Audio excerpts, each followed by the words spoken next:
بسم اللہ الرحمن الرحیم. شروع اللہ کا نام لے کر جو بڑا مہربان نہایت رحم والا ہے.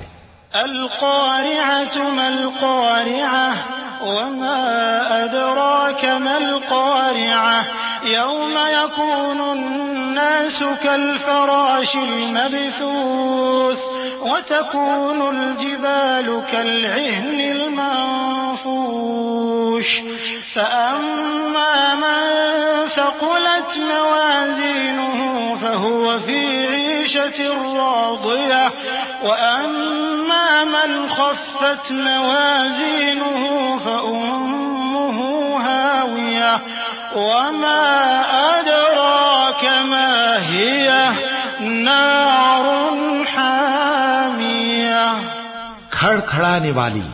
کھڑکھڑانے والی کیا ہے اور تم کیا جانو کہ کھڑکھڑانے والی کیا ہے؟ وہ قیامت ہے جس دن لوگ ایسے ہوں گے جیسے بکھرے ہوئے پروانے اور پہاڑ ایسے ہو جائیں گے جیسے دھنکی ہوئی رنگ برنگی اون. اب جس کے اعمال کے وزن بھاری نکلیں گے وہ دل پسند عیش میں ہوگا اور جس کے وزن ہلکے نکلیں گے اس کا ٹھکانہ ہاویہ ہے. اور تم کیا سمجھے کہ ہاویہ کیا چیز ہے؟ وہ دہکتی ہوئی آگ ہے.